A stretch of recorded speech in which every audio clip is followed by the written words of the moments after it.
حضرت جبرائیل علیہ السلام کی خواہش۔ حضرت جبرائیل علیہ السلام نے ایک مرتبہ عرض کی کہ یا رسول اللہ صلی اللہ علیہ وآلہ وسلم، میری ایک آرزو ہے جو آپ پوری فرما دیں۔ یہ سن کر رسول پاک صلی اللہ علیہ وآلہ وسلم نے فرمایا، کہو کیا آرزو ہے؟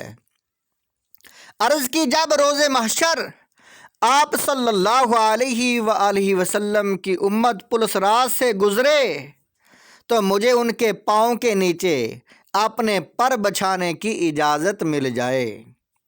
سبحان اللہ! حضور علیہ السلام کے صدقے آپ کی امت کو بھی کس قدر شان سے نوازا گیا کہ ملائکۃ الرسول حضرت جبرائیل علیہ السلام روز محشر ان کے پاؤں کے نیچے اپنے نورانی پروں کو بچھانے کی تمنا کر رہے ہیں۔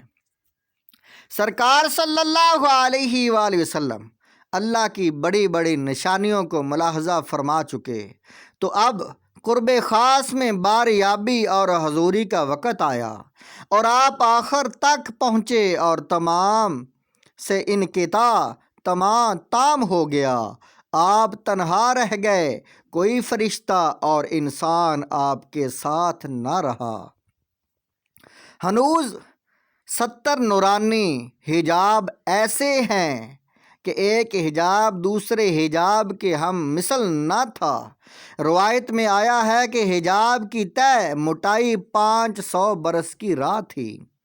کتاب العظمت صفحہ نمبر 265 پر حضرت عبداللہ بن عمر العاص اور حضرت سہل بن سعد رضی اللہ تعالی عنہما فرماتے ہیں کہ حضور صلی اللہ علیہ وآلہ وسلم نے فرمایا، اللہ کے ارد گرد اور تاریکی کے 70,000 پردے ہیں، جو کوئی بھی ان پردوں کی آواز سن لے اس کی جان نکل جائے۔ اس وقت خاص قسم کی حیرت و دہشت اور حق تعالیٰ کی جلالت و عظمت پیش آئی۔ منادی نے ابو بکر صدیق رضی اللہ تعالیٰ عنہ کی ہم آوازی میں ندا دی کہ کف یا محمد فإن ربک یصلی، اے محمد ٹھہریے، بے شک آپ کا رب آپ پر صلوات بھیجتا ہے۔ آپ متفکر ہوئے کہ ابو بکر کی آواز کہاں سے آئی۔ آپ کو اس آواز سے ایک انس معلوم ہوا اور اس وحشت سے باہر نکلے جو درپیش تھی۔ پھر حضرت حق جل جلالہ سے ندا آئی، ادنو یا خیر البریات، ادنو یا احمد، ادنو یا محمد، اے ساری مخلوق سے افضل قریب ہو جائیے، اے احمد قریب ہو جائیے۔ پھر میرے رب نے مجھے اپنے سے اتنا قریب فرما لیا اور میں اتنا نزدیک ہو گیا کہ جیسے خود فرمایا، ثم دنا فتدلی فکان قاب قوسین او ادنی، پھر وہ جلوہ نزدیک ہوا، پھر خوب اتر آیا تو اس جلوہ اور محبوب میں 2 ہاتھ کا فاصلہ رہا، بلکہ اس سے بھی کم۔